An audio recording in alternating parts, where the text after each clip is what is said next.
Hi, this is Paul. What made Jordan Peterson's biblical series special?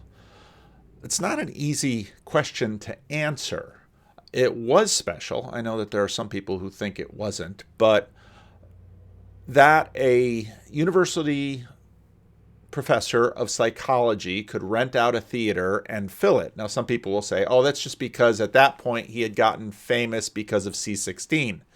No, but he was rambling on for 2+ hours about the Bible. And those videos have gotten millions of views. And Jordan Peterson's pathway is different from that of Brett Weinstein or Sam Harris or Peter Boghossian or any of these other people who were sort of pushed around by that IDW moment. And part of what made Jordan different was the biblical series. And so I want to spend a little bit of time talking about that as we begin to get into Exodus.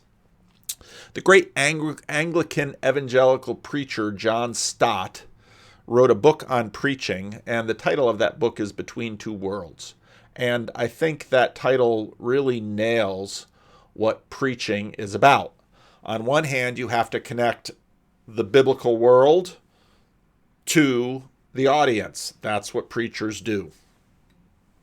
Now, I think the truth is that there are many more preachers today than those of us who have that title and name and speak in churches. In fact, our culture has proliferated the number of preachers, and they've got all kinds of different other names. They're teachers, they're influencers, they're celebrities, they're gurus. They're all over the place. And the situation is not that somehow we are devoid of religion, but we are simply awash in it. But so much of that, because of what happened in modernity with the definition of religion, so much of that is now below the surface, and we're not processing it cognitively. Now, on the video that I released this morning, Jordan Peterson's Exodus series, episodes 1 and 2 are available on Daily Wire Plus. Senior Saboya, I thought, left a tremendous comment. Senior Saboya wrote this: I haven't watched the new series, but I plan to do so by this weekend. What you said about the Jews reading Torah via a legal path and normies reading the Bible via a cultural hodgepodge rings true for me. I was just talking with my mother over the holiday about her connection to the church, the faith, and the Bible. Naturally, I've heard some of what she's said my whole life. But it had never struck me how the structure of her faith is also sedimentary. Now, that's sedimentary, not sedentary. Sedimentary meaning that as she went along, all of those mappings from when she was a child on up sort of created for her what I call collective biblical relevance realization. It's sort of the pathway by which the Bible comes to her. Now, this is different from hermeneutics. Hermeneutics are sort of rules of interpretation. What I'm talking about is much more unconscious, much more implied, much more basic to a culture's ability to appropriate the Bible and take it in and integrate it with life. So I'll read that sentence again. Naturally, I've heard some of what she said my whole life, but it had never struck me how the structure of her faith is almost sedimentary. Layer after layer of affirming deposits have been laid over her lifetime. Having never made a concerted study of these matters, she seemed to have developed and maintained a set of ideas over her life that somehow opened spiritual doors for her. It's idiosyncratic and very personal. It's what has proven to work for her. And I think what Senior Saboya has basically showed us is given us a vision into how this works for many of us. Now, some of us do, in fact, sort of get into the sedimentation with our hands and add new things and employ a degree of intentionality about managing it. But if you've ever tried to really work, let's say, the sand on a beach, you notice that it's really a lot of work. I mean, you can dig a hole, but the ocean comes in. We are recipients of an enormous number of things that we are seldom terribly cognizant of or visual too. Now, a big part of this channel has always been me both trying to understand that which is implicit beneath the surface and to maybe make it more explicit and visible so that we understand it. Now, a good amount of this occurred to me while I was watching this video from Chris Williamson about how men compete for status with Rob Henderson. I followed Rob Henderson on Twitter for quite a while. He had a terrific conversation with Jordan Peterson. If I recall, that was an earlier conversation, and Peterson, did Peterson interrupt him too much? It could very well be. But he had a wonderful conversation with Chris Williamson, and I want to play some of that for you. There was one study, they showed a series of women videos of men, and then at the end they asked these women, how sexually attractive is this man? Then they showed a group of men the same videos of these same guys and asked them, how likely is it that this man would win a physical fight with another man? Then the researchers tracked those men in those videos and had them return 18 months later and asked them a bunch of questions, including how many sexual partners have you had over the last 18 months? The correlation between how sexually attractive the women found these men and how many partners they had was zero, but there was a strong and significant correlation between how intimidating or formidable men rated them and how many sexual partners they recounted over the last 18 months. And so essentially how tough a guy looks to men is a stronger predictor of his sexual success than how attractive he looks to women. Now, that's a very interesting teaser for the conversation. It was a very interesting conversation. What it shows, now, there's a lot, I've been thinking a lot about this evolutionary psychology approach to that is so popular right now in sort of the YouTube red-pilled mythosphere. But part of what's interesting about these dynamics that they're finding is that these aren't just simply individual. Evolutionary psychology sort of began with the imaginary that we're kind of individuals all by ourselves. And I've made the point recently, as Jordan Peterson has been making quite regularly on his conversations, that sanity isn't something that's sort of in our head between our ears, but it's something that's between us and among us. It's very much community based. Now what a number of these observations show is that there's a whole lot of things that are sort of kept in the cloud, as it were, between us. So they asked women, okay, which of these men are more sexually attractive? But actually, women, as Jordan Peterson has said many times, sort of peel off the top of the status hierarchy, and it's the men, to a certain degree, who are deciding who all the women are going to pay attention to. Now let's pick up this conversation a little bit later. Funny. What does it mean to say that masculine traits amongst men and secondary sex characteristics seem to be more about formidability than attraction? They are antlers rather than peacock's tails, because it seems like men judging other men's formidability is more accurate at estimating the number of sexual partners that a man has, so how successful he is with women, than his attractiveness is. How, given the fact that women say they're not attracted to it, and yet the men that have these things are the ones that are the most successful, does that not just mean that women don't know what they're attracted to? Revealed versus stated preference. And again, what do we know, and at what level do we know? Now, they might not be cognizant of it. They might not be meta-conscious of it, but it is obviously impacting behavior. And we see this all the time. There's all these layers beneath us that are impacting our behavior that we're unaware of, and sometimes we become conscious of it. Gosh, we need more words in that space, because we need more words in that space. Preferences? Yeah, that's a good point. And I mean, I'm inclined to say that I think they would acknowledge that those things are like more attractive than the average, or maybe not having those things but they would state, this other kind of preference of like, yeah, I want a guy who's muscular but not too muscular or something like that.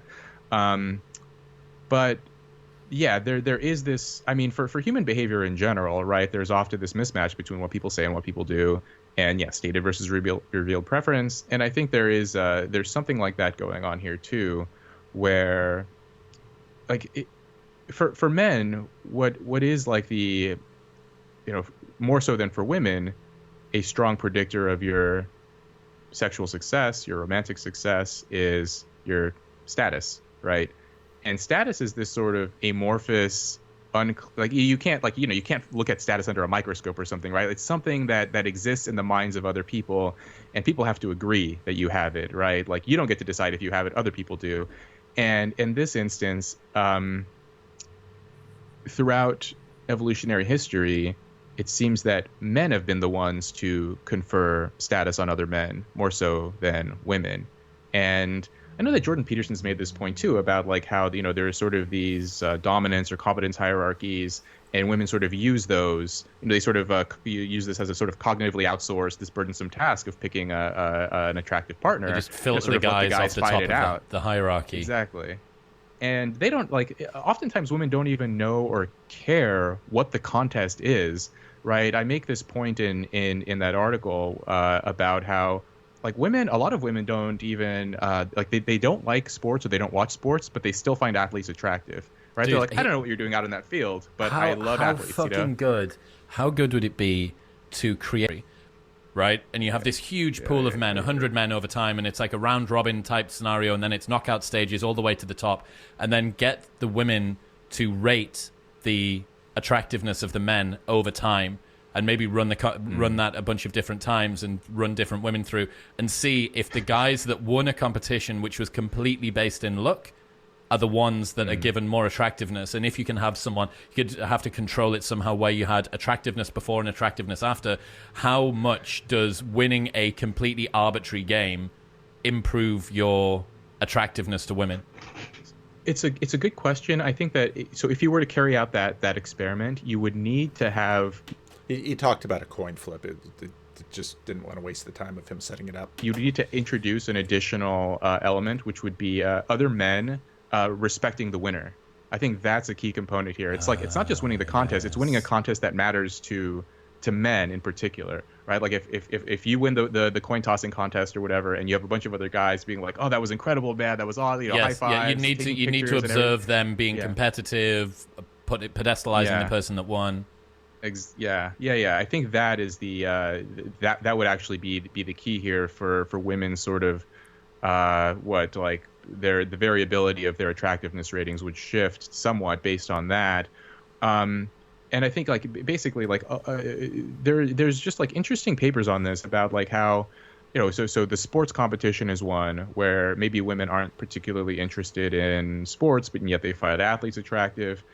Historically, a lot of women, even educated women, were illiterate, and yet they still found well-known authors to be attractive. They find painters and artists attractive. Even if they may not necessarily understand what's going on with the art, but they see that the respect and prestige that the artist accrues from the art community or from the sort of the class of people that they're around, those kinds of things. And so, I mean, you even see this with, to me, one of the more amusing examples of this is guys who play video games on YouTube get groupies. You're just this guy playing games and uploading a live stream and commenting on it, and they have 1 million subscribers or whatever. And even if their girlfriends hate them playing video games as much as they do.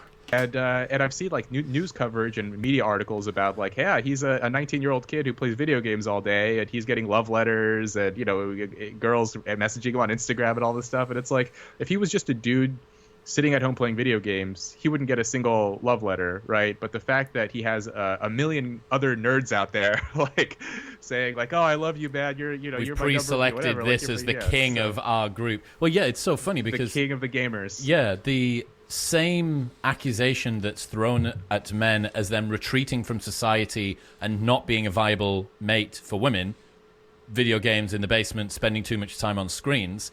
If you just tune that up to high performance and everybody else says, yeah, I know that he's doing the thing that people say is the antithesis of being attractive to women, but he's the best at it, you go, oh yeah. Well, now he's super attractive. Yeah, there's I think this is fascinating, but look at the deep level at which these things are functioning. And again, it's not happening. What matters to the women is what's in the collective consciousness of the men. Notice what that says about us. Okay, so the main point there is that there's a lot going on underneath the surface that we are not aware of. And all of that going on underneath the surface is not just sort of inside our own heads as individuals, but we are constantly doing that between us, which gets into this question of plausibility structures. Leslie Newbegin, who was an Anglican, I think it was Anglican, you all in the comment section will correct me if I'm wrong. He went to India and spent a career in India as a missionary during a good part of the 20th century, came back to England and found the whole place different. And so he began writing these very insightful books, which I think are foundational reading for anyone who wants to do evangelistic work in the contemporary West. And he talked a lot about plausibility structures. And one of the things that recently on this amazing conversation between Grim Grizz and Chad the Alcoholic, where they began talking about plausibility structures. Anselman, I just did an interview with the guy who had talked to Jonathan Peugeot's brother, Matthew, and we had a wonderful talk. But he asked me what I thought this little court of the internet was about. And Grim Grizz and I are on the same page. This is about us thinking together and us trying to think better as we're thinking together, and to sort of create a structure by which we in fact do this together. Churches are, of course, these plausibility structures. And as I mentioned to Dan, that's who did the interview, we never believe alone. We're always outsourcing our relevance realization to each other, and we're doing this communally and togetherly. We're doing this communally and together, and but plausibility is a huge part of it, and there's a lot that goes into this. And I thought Grim really nailed it in this little clip. That's not how you spell Janice, Anselman. Anselman gave me one hell of a video. And I'm still trying to find out what video that was, Anselman. So put it down below because I want to watch it. Maybe you gave it to me already. But again, just because it impacted Grim Grizz and won't impact me the same. That's quite likely true. There's this thing. Okay, so there's this thing called Christian apologetics. And despite what you would think, they're not apologizing for being Christian, or apologizing for what the church has done over the centuries, or apologizing for Jesus. They're paying homage to the Greek word apologia, and it means reason or something. And I only bring that up to say to you, I just have to say that it is with a degree of delight that I had Chris Williamson and Rob Henderson, and now I've got Grim Grizz and Chad the Alcoholic. This is what it means to think together. The video this Anselman provided me with was what I would call Christian unapologetics. At least the first set that I haven't seen coming wearing Orthodox robes. So, and the first set he didn't see wearing Orthodox. Just pause and think that through. So much of what Grim says is just layer after layer after layer. If you just slow it down and think, the whole Orthobros movement is all about what Grim Grizz is calling Christian unapologetics. And this gets very much into my steep slope, gentle slope, and very much into the Culture War series that I just started with Jordan Peterson, but not Jordan Peterson, but Tim Keller. But there's only so much time to make videos every day. It was he's my kind of guy because he'll like I don't know, people get wrapped up in these LARPs and they're real because people get wrapped up in these LARPs, but like the basis somebody invests in it can be misleading. They could have been misled. They have a wrong perspective on what's going on in the circumstance and actually be supporting something they're not. They wouldn't if they knew what was really up. And then there's this one piece of information that kind of diffuses it all. Like the FDA, for example. I found out that they were trying to get aspartame, the stuff they put in diet sodas, approved like 17 times. And the FDA was like, nope, nope, nope, that's poison. Nope, nope. And then Donald Rumsfeld got appointed, and suddenly it's in your Diet Coke. So it's like now. And I Googled that to check. Yeah, he's right. The FDA's credibility has been destroyed for me. And it's like those little things can diffuse.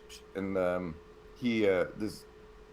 this unapologetic Christian fella, he throws those things in for people, which I think is fabulous.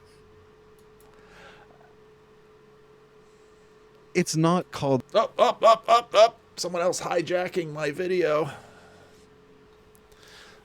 In this conversation that I just had too, Dan asked me about miracles and why I read it. And I told him why I read it, because I could feel my Christian faith eroding, and I knew I needed to do something about it. And I decided that reading C.S. Lewis's book Miracles was really helpful for me. We all have to filter out the BS. We do have to do it. And this conversation between Charles Stang and John Vervaeke that just dropped yesterday, the whole conversation is tremendous. And it's a little hard to understand. I understand that. So you have someone from Harvard Divinity School talking with John, and you've got categories and names and all those kinds of things. But it's a great conversation, and they get into, again, what I call the Enlightenment scientific lab leak. One be responsibly rational in this, where I don't mean rational to be logical. I mean, how does... Now, a lot of the Vervaeke stuff is stuff that many of you heard. Again, his understanding of rational, which is past New Atheism. How do we deal with the perennial problems of self-deception within human observation, cognition, speculation, etc.? We can to some degree avail ourselves of some of the techniques from science for overcoming self-deception. We can to some degree avail ourselves with some of the imaginal and transformative practices that take us out of the distortions of egocentrism or a flat ontology. But I want to give the question to you. I'll open it up to you. What are your thoughts about what does it mean to be, let's say, almost Socratically or Platonically rational as we attempt to do this, steering or reciprocal reconstruction? Does the question make sense to you? Yes, it does. Yeah. Well, it makes sense to me, and in the answer I'll give will tell you whether I heard it right. Okay. But so I think a lot about this in the context of long-standing communities of practice that afford or elicit extraordinary experiences. So I'm thinking here, this is no doubt partly due to my training and background in the monasticism, Christian monasticism. Although I would invite you, because I know you work in work and practice in some Eastern traditions, to complement this. But there's all these little tells. So he teaches at Harvard Divinity School, and I just have to, what happened is that pluralism. So earlier in this, maybe I should just play that other clip because I just found it tremendous. I put them both on Vanderclips. often that these really important, critical conversations in the humanities come at the cost of acknowledging the fuller and I would hazard to say sort of transcendent understanding of the human. That the human has capacities that exceed our expectation, and so these sorts of altered states to me are signs of that transcendent humanity breaking through into our flatland. Now, the study of religion, I feel, is the study of religion is a newcomer. Now you can easily listen to this conversation on 1.5 or 2. Charles Marshall Stang is a very slow talker. I know a lot of you listen to me on this, so I usually don't speed up the videos that I'm watching on this. But yeah, if you're speeding me up, you still won't have any trouble with him. Onto the field of the humanities in universities. Obviously, theology isn't, but the study of religion is very new. And I think it suffers from something of an inferiority complex. It's trying to fit in with the humanities. And in order to fit in... Now, this was an astounding statement that he made, because it showed me what happened. So if you read George Marsden and his history of the universities, and basically the secularizing of the universities and the de-Christianing of the universities, which is this is where the Christian national conversation should be taking place. Reading George Marsden and understanding how the main line morphed in, and it's basically being able to see the church beneath secularism, or the secular church, and why all of that stuff happened. So basically that happens in the universities. The universities all had theological schools, and all of the theological schools morphed into these academic studies of religion schools. And these are all in crisis now, as modernity is in crisis now. It's sort of trying to mimic the other, but the study of religion is very new. And I think it suffers from something of an inferiority complex. It's trying to fit in with the humanities. And in order to fit in, it's sort of trying to mimic the other humanities. And I think that's just come at a great cost. I think the humanities in general have been accomplices in their own obsolescence. Just let that sink in. The humanities in general have been accomplices in their own obsolescence. We all know the humanities are kind of in a decline. And I think that the study of religion is a kind of case study in that. Because for me, if there's anything that we can meaningfully constellate under that category of religion, which is, a contested Western category under which we group all kinds of things. But if it has any meaning to me, it's a very expanded anthropology, ontology, and epistemology. This is an expansive understanding of what the human is, what are the world or worlds in which we are. He's basically deconstructing the containment unit that religion got put in, and I think this is a key element of the the dynamic that happened around the Jordan Peterson biblical series, in which we are living, and how can we know those worlds, engage those worlds. And this is a deep project of this little corner of the internet, and the whole project of if I say re-enchanting, a bunch of you jump on me and say the world is still enchanted, we're just not seeing it. And you're exactly right. Of basically taking the blinkers off our eyes to the world as it is. No. Back to this one. Monastic practice has, from its very beginning... November is a month Catholics think about and pray for the dead. Some of the techniques from science for overcoming self-deception, we can to some degree avail ourselves from with some of the imaginal and transformative practices that take us out of the distortions of egocentrism or a flat ontology.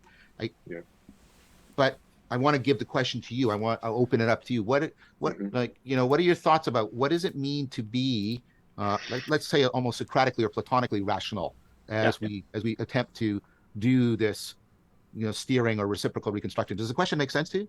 Yes, it does. Yeah. Well, or it makes sense to me, and in the answer I'll give will tell you whether I heard it right. Okay. But so I think a lot about this in the context of long-standing communities of practice that afford or elicit extraordinary experiences.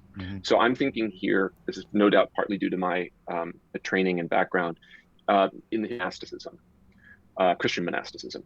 Although I would invite you, because I know you work in work and practice in some Eastern traditions to complement this. But there are in monastic practice, as from its very beginnings in Egypt in the 4th century, occasioned in these men and women, these monks and nuns, extraordinary experiences. Extraordinary experiences of the angelic, the demonic, the divine, and the more than human. Visions, dreams, precognition, all variety of things. Okay. Now, what he's going to talk about is a filter that basically what all of these religious traditions have done, and including non-Christian religions, are to develop filters about this to get rid of what the self-deception, and really not just the self-deception, but the communal deception and the communal BS that John Vervaeke has been focusing on to work through this. And this is a point that I made all the way back to whenever I engaged with Brett Weinstein and his material, because he would always say, well, this other, he always almost made it sound like people in the ancient world were dupes. And it's like, no. And you want proof of that? Read the Gospel of John and Thomas, who says, hey, look, I'm not going to believe he's risen until I put my finger in his hand and my hand in his side.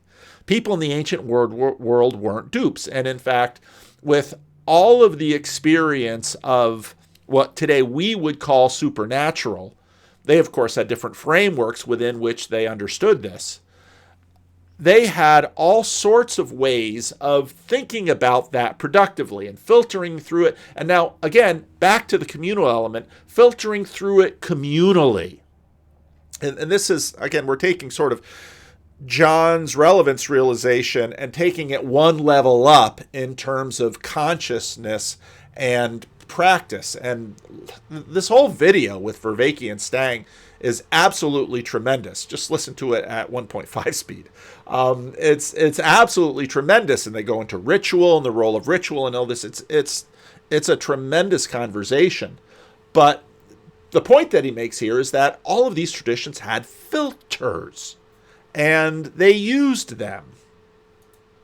None of those experiences are simply taken literally and granted physically. This word literal we really have to get rid of. Truth without being over generations sifted and scoured almost. There is in these communities a sense that, of course, self-delusion is not only possible, but is a persistent threat. And in fact, the delusion might not be even just coming from the self. There might be other forces that are trying to delude you. So obviously in a Christian framework, that's going to be somewhat Satan and his minions, the demons. But I think the point I want to pull out of it, and it's a point actually beautifully made by Michael Murphy in The Future of the Body too, is that these are communities that actually have developed practices and protocols for sifting through experiences. And I know that such things exist in Buddhist communities as well, where there are also extraordinary visions and experiences. And this is, of course, because all communities have to live in the world, and the world has all of these layers and elements to it. Experiences had, but there is also a cultivation of not so much, I don't want to say a distrust, but a critical distance on one's own experiences and the experiences of others. I think that kind of critical distance and that kind of sifting warrants the name rational. In a way, there's a kind of rationality in that that I think we would do well to recover, or at least we would do well to resource and retrieve and maybe reimagine for the communities that we're in now, which, as you said, are different than, we're not in these, we're not in a position where these traditions are quite so cleanly defined one from another. These spiritual but not religious folks kind of move in and out of communities. So how can we adapt that kind of rationale discernment to a new context? Now, what he's really wrestling with is pluralism, and pluralism and globalization plays a huge role in the development. And you can see now he's used to dealing with Harvard, and so that's a that's a community that has embraced pluralism, and so that's why he has to give all these little qualifiers, and that habit of giving the qualifiers, this also gets into the gentle slope, steep slope, neutral world conversation that I think is an important one. Excellent, which I think is part of the challenge of responding to the meaning crisis, what you just said. Well, I want to, first of all, I think it would be buttressing your point about the rationality that we have the power of a collective intelligence of distributed cognition, both synchronically within a community and then diachronically across generations. It's very powerful, and it's doing this sifting very much so. And then I would put to you that sifting is not, it may not look like rationality to us because of propositional tyranny, because we have reduced knowing to propositional tyranny. We've lost the procedural knowing. We've lost the perspectival. We've lost the participatory dimensions of rationality, which probably are, in fact, I would argue, as important and in some cases more important than propositional inferential. Now this gets into the sedimentary aspect of what Senior Saboya was mentioning with his mom. Let's read this again. What you said about the Jews reading Torah via legal path and normies reading the Bible via cultural hodgepodge rings true for me. I was just talking with my mother over the holidays about her connection to the church, the faith, and the Bible. Naturally, I've heard some of what she said my whole life, but it never struck me how the structure of her faith is almost sedimentary. Now, I'm not saying that isn't true of the Jewish community as well. It certainly is, but there are... this kind of thing is so enormously nuanced and complex. There are themes and traditions, and the different sedimentary traditions matter as the communities are differentiated with respect to how they play themselves out. Layer after layer of affirming deposits have been laid over her lifetime. Having never made a concerted study of these matters, she seems to have developed and maintained a set of ideas over her life that has somehow opened spiritual doors for her. It's idiosyncratic and very personal, but it's also very collective and also very communal. And it has proven to work for her. Rationality. And so therefore, we should acknowledge what you've said, that this collective intelligence within distributed cognition greatly expanded, like I said, and that it's also dealing with dimensions of rationality that escape our kind of flatland understanding of rationality right now. So we have to both acknowledge the depth and the breadth of it, but also the fact that it is opening up domains and dimensions of rationality that we are kind of blind to right now. So I first want to put that out and see how that... Now this again is part of the conversation about John's continual recalibration of how we're using this word rationality, much against a certain YouTube channel that uses that word, and I don't think it means what you think it means. That lands with you as a problem.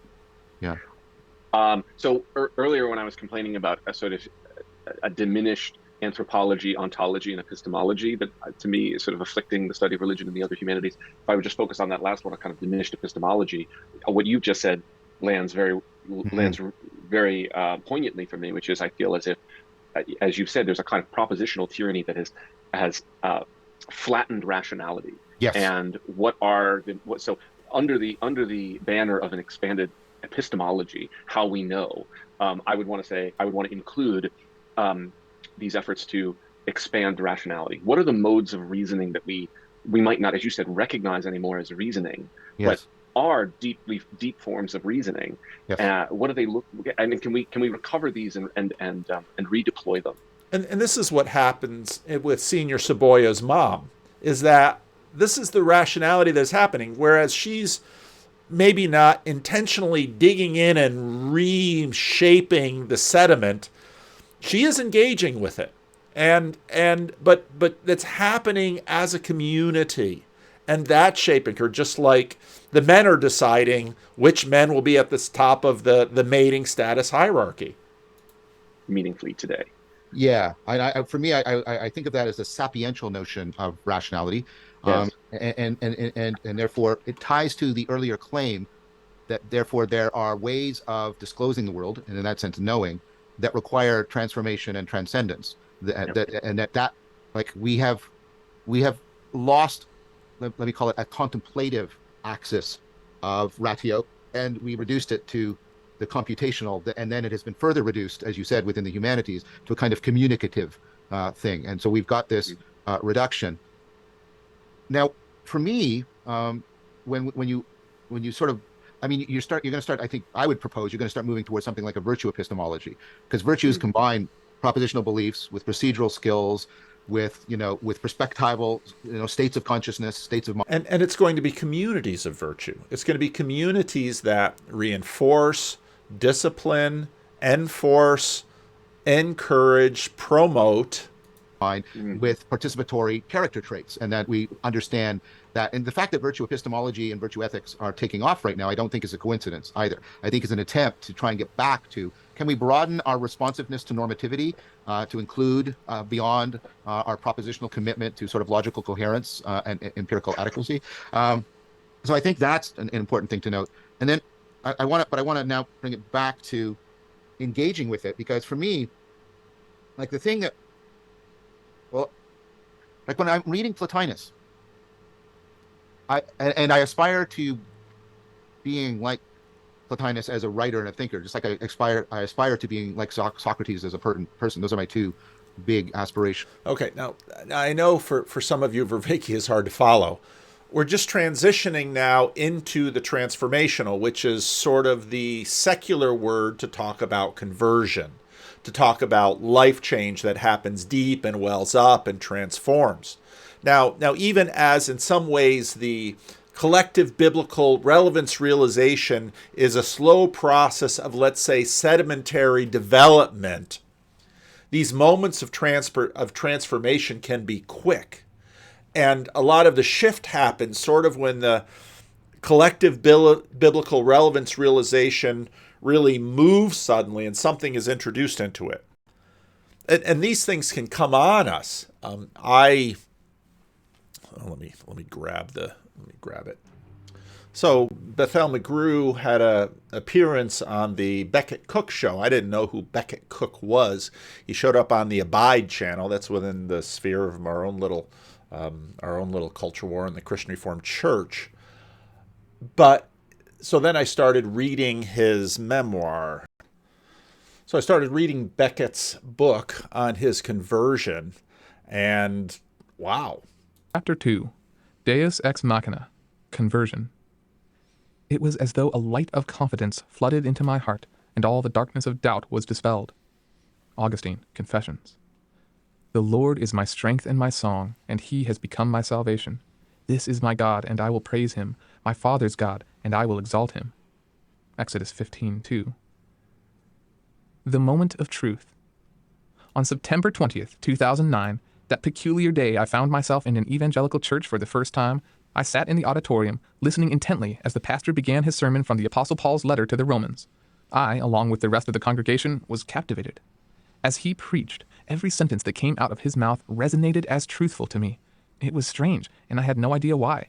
My thoughts kept exclaiming, "Yes, that's true. Yes, that's true. Yes, that's true." My mind and heart were agreeing with every word he was saying, and continued to do so for the entire hour-long sermon. At one point, I remember thinking, "This is the gospel?" What he was saying was turning everything I thought I knew about religion on its head. I was stunned by the utter simplicity of it. He opened the sermon by saying, "Most people think Christianity or the Christian life means being a good person and not sinning." Yep, that's what I always thought. As he continued, I began to realize that I had never really understood the true gospel. For the first time, I learned that a loving creator designed us to exist in relationship with him, with each other, and with the rest of creation. Our creator is a holy, good, and loving God. But we, humanity, turned away from him because of pride. We sought to establish our own autonomy, our own independence, and attempted to become our own God, rather than trust in and depend on him. And when this happened, the very fabric of our being went awry. This is the origin of our downfall. Having rejected the very source of our being, our hearts became twisted, self-centered, disoriented, and corrupted. All of us are born into this. We spend much of our lives pursuing our own self-interests at the expense of so many around us. Instead of living to serve others and helping them flourish, we seek our own agendas to others' destruction as well as our own. We violate the very creatures God loves so deeply, and in the process, we all remain in enmity with our holy and good Creator.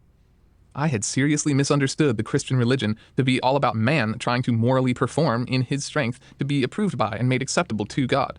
So he spends his life just trying to be a good person, thinking maybe if he lives a good enough life, he will one day be accepted by God. But now it became clear to me that no one could ever perform well enough to measure up. The overwhelming wonder of God's infinite love is this. While I was broken and a failure, God came to rescue me. He came to love me, to redeem me, and to heal me from sin. Where I failed, Christ succeeded on my behalf. Where I distrusted, Christ was faithful. Where I proudly resisted, he humbly surrendered. Through his obedience, he bridged the chasm between my darkness and his light. On the cross, God's Son took my place and became a sacrifice for all my failures. In his resurrection, he triumphed over all my destruction. And he now stands as my victorious Redeemer, offering me and all who will simply receive him his forgiveness and vindication. Christ clothes my shame and brokenness with his righteous and holy life. I heard the Christian message loud and clear that day. I, in and of myself, had nothing to give or do. I had only to receive. This is the good news. Grasping this for the first time had me feeling that it was almost too good to be true. No way, this is the gospel? My heart was racing. I would never have believed that I could be this enthralled by a sermon. The hour flew by and I didn't want it to end. After the sermon, the pastor closed his eyes and prayed. Before walking off stage, he invited anyone who wanted prayer for anything to come up to the front of the stage from either side of the auditorium, where people were waiting to pray for them. As the worship band began playing, everyone in the congregation stood and began singing again, songs that were foreign to me. I had just been moved more than I had ever been before, but I was still uncomfortable in this unfamiliar environment. I stood up along with the rest of the congregation to avoid drawing attention to myself. I considered going over to the side of the auditorium and asking for prayer, but doing so would mean admitting to myself that this all could be real, and I wasn't sure I was ready for the impact such admission would have on my life. For some reason, a thought came to me that Colin, who had invited me to church, was probably watching every move I made. So I just stood there frozen, simply too embarrassed to move. As the music continued, I kept feeling the pull to ask for prayer. I would take one step forward, but then immediately step back. This went on for several minutes. I must have looked ridiculous as I wrestled internally with myself. Finally, I just thought, you know what? I'm here. I might as well do this.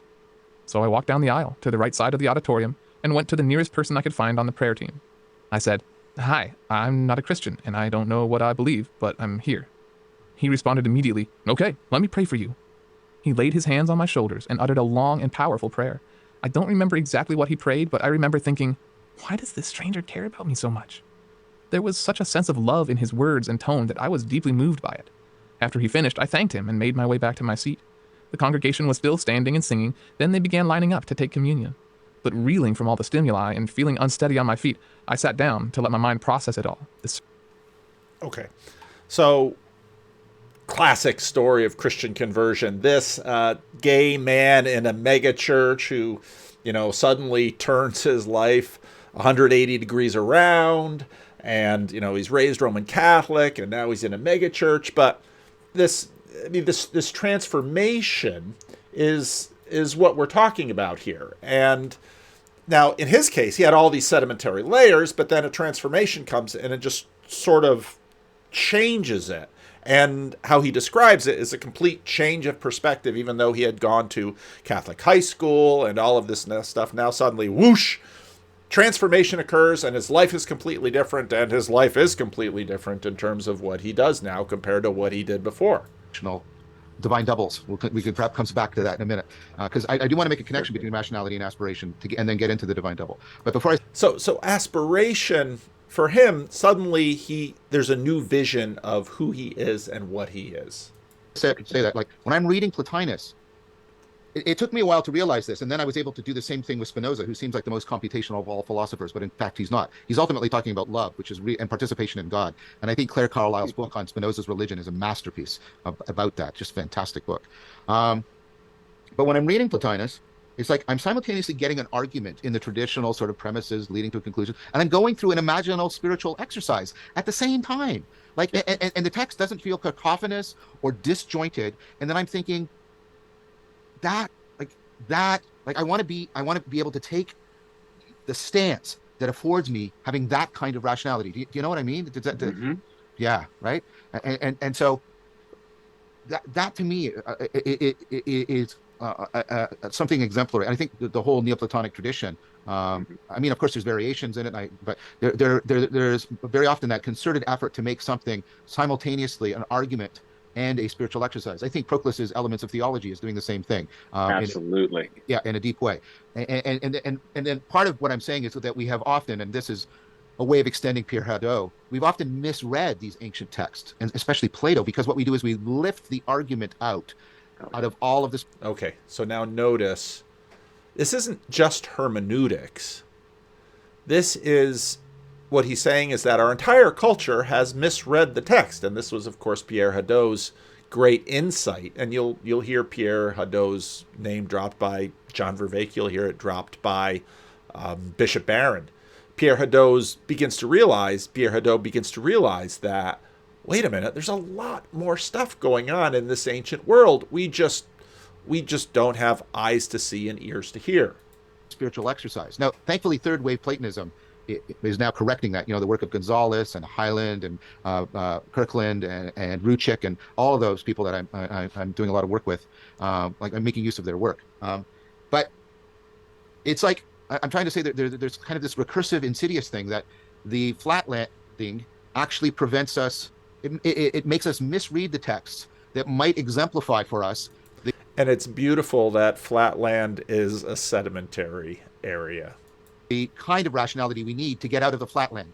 I know that was a long argument, but I get it. Yeah. Uh-oh. Let's not play something else now. So what you can see is that it takes, in some ways, a change of landscape to recognize, and there are conversion moments of transformation where suddenly, and it's really a dramatic story. It's just the beginning of the book. The rest of the book, he unfolds the story a little bit more, but it's just this massive transformation, and it's a huge transformation, and it's surprising.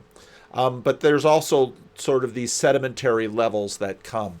Now, I wanted to talk a little bit more about why it's probably good that Jordan didn't have a biblical scholar in the team. And part of that is because, for example, I was trained as a seminarian in the grammatical historical process of interpretation. Now, what does that mean?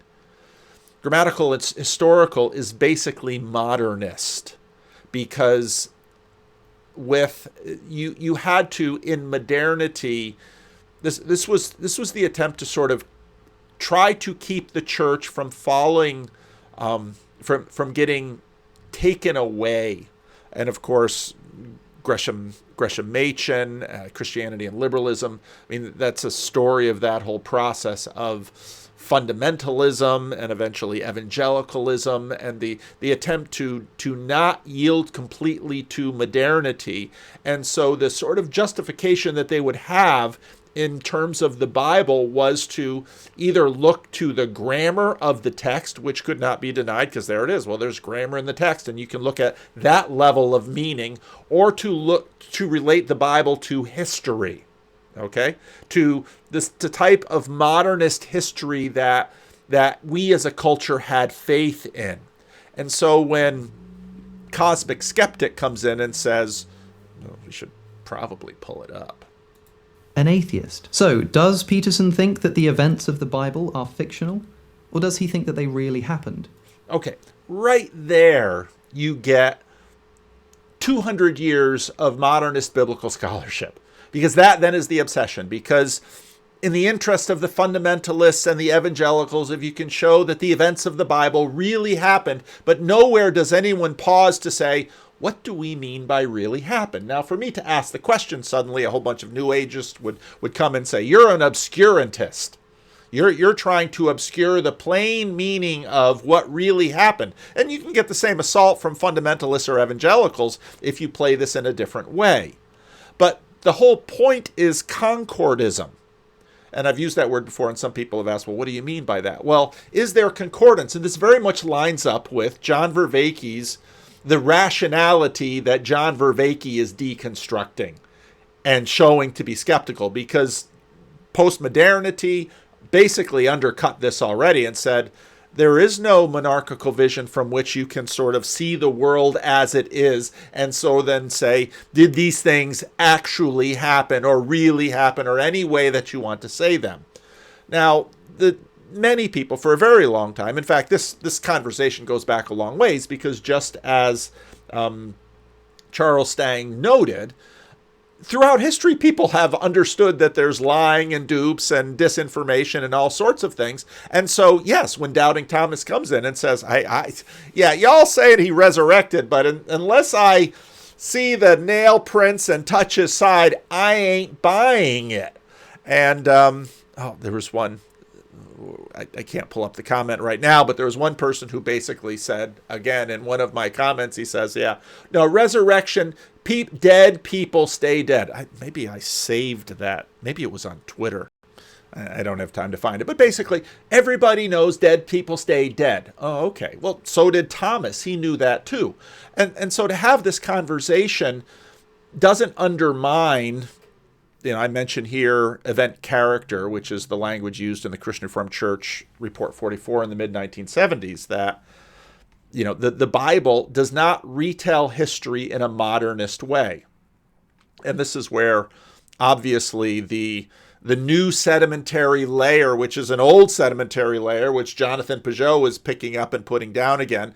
There's too many metaphors and images here. Sort of the recession of modernity exposes lots of other old sedimentary layers. It's maybe an uplift, and we say, oh, look at all the stripes. Look at all the stripes on that hillside. Why are there all these levels? Well, this is what's going on. Because the focus of a lot of biblical scholarship has been, well, what does the text say, and what does the archaeology say? But what Cosmic Skeptic doesn't understand is that basically these waves coming through culture have come through. And when I was in seminary, which was in the 1980s, already it was seen that the literary approach to the Bible was far more productive in terms of helping people connect their worlds than, let's say, a lot of dry, old grammatical historical. And so that's when Robert Alter, and we understand sort of storytelling and how stories are told and the implications of what that means for the Bible. This has been going on for a very long time. And so, I liked how Grim Grizz said it. When I talk that way, people say I'm pedantic. I don't quite know what that word means, but well, yeah, that's very much what we're talking about here. And of course, Lewis points this out in Miracles again and again and again, in that language doesn't work the way that this sort of simplistic, pedantic rationalism imagines it does. Now, that doesn't mean one way or the other that suddenly, whoosh, we're all fundamentalists, or whoosh, we're all mythicists that say, well, it doesn't really matter if anything happened in the Bible or not because I just live into the story. No, the Bible doesn't actually let you get away with that either, because some of the really pedantic straw manning that Cosmic Skeptic does here is because if I would ask him, I don't know, there are Romans in the Bible, or you say that Romans didn't occupy the Galilee and Judea? No, that part of the Bible is historical. Okay, well, what about Hezekiah as well? Well, that part of the Bible is historical. Okay, well, what about Solomon? Well, Solomon was, very quickly he's going to have to recognize that there's a great deal of archaeological evidence for an enormous amount that's in the Bible, and that the biblical authors intended to relay what they experienced in the manifest image in a particular way to shape life and religion. That's the purpose of the book. And if you go all the way back to the beginning of John Vervaeke's Awakening from the Meaning Crisis, he touches on sort of the Hebraic revolution of history. And how, in many ways, this has so completely formed us. But now, again, we're in the middle of one of these major transitions where we come to the Bible and we have to say, okay, well, what does this mean? How can I understand it?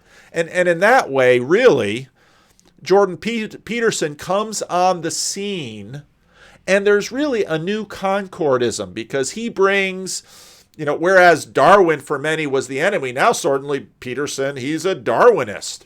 And he's looking at psychology, and he's, in a sense, we've had another uplift, and all sorts of these sedimentary layers are available. And Jordan's kind of looking at the symbolic layers and all of these other layers and saying, well, we've been relating history in some different ways. Is that the ancient language of the church that was developed organically and universally for 1,200, 1,300 years slowly started to slip away from people's memory.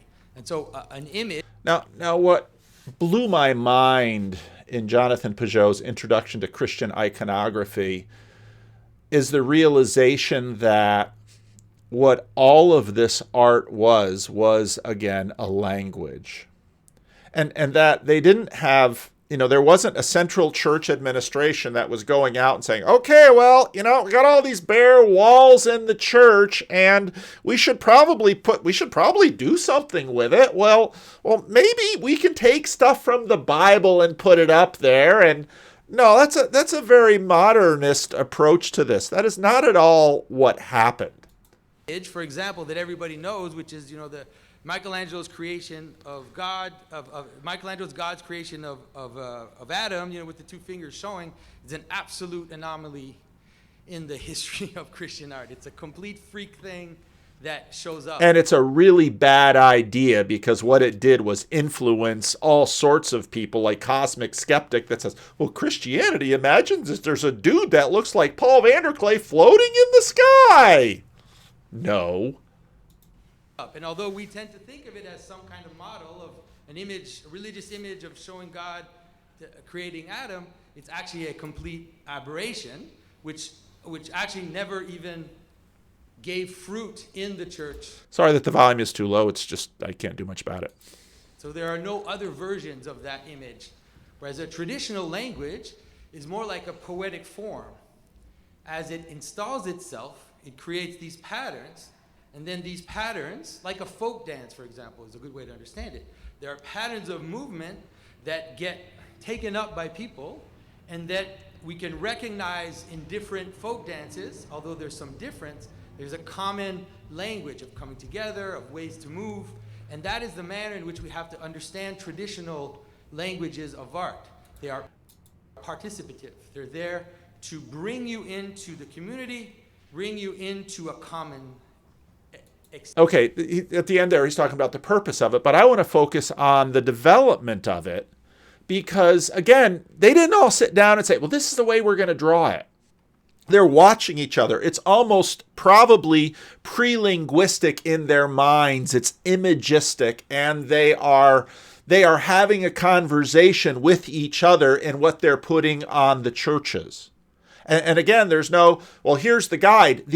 The guide that Peugeot gives as he walks through images here in the talk is the after element of it in the work. That's us coming back and saying, recognizing the patterns and saying, oh, and so in that way, it's more like the science, but it's the change has happened. The language has been developed. The patterns are going on.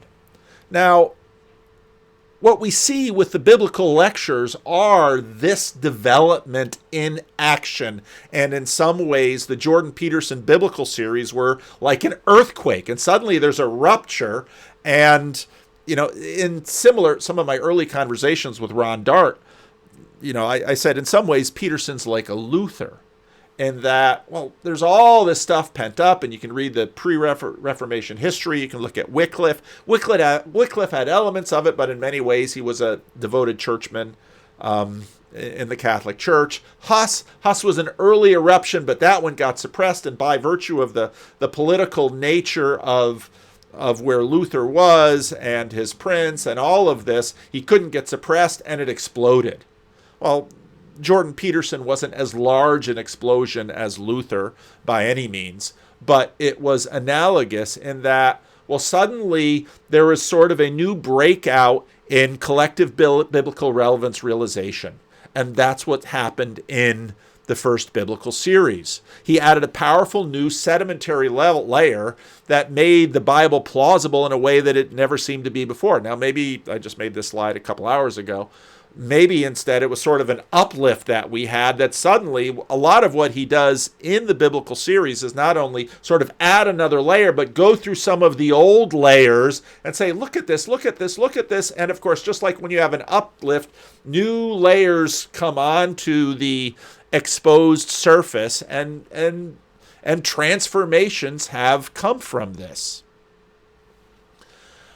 Now, the second seminar, we should probably call this the biblical seminar, because that's really the more the form it is. And as I said before, this is a precursor. He's going to he's going to do a solo act 2 after this, but what he's doing is sort of getting his act together in terms of what he wants to say. He is getting informed, and he is doing, in some ways, like this little corner of the internet is doing it, he is doing it collectively, and he is trying to sort of bring together other layers. Now, some of you, rightly or wrongly, might say, well, there's some layers missing. Yeah, but the truth is he can't do all the layers, and he can't do it himself. And so he, and it's absolutely his right to, has decided who he wants around the table to try to work through these layers and get it right.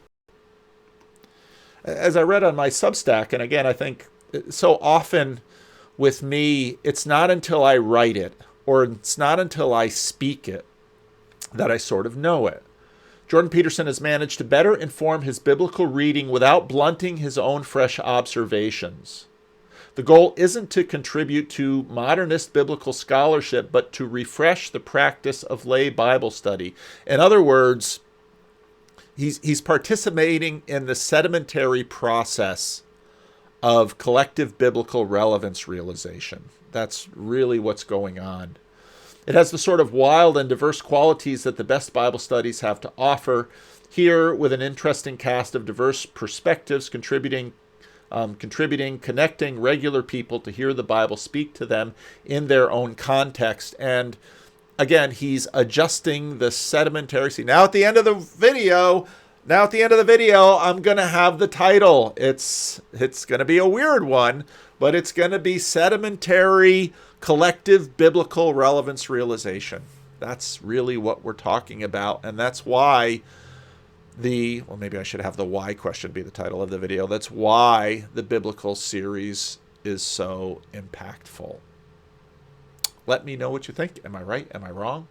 Am I all wet? Do you want to say something snarky and nasty about me? That's what the comments are for.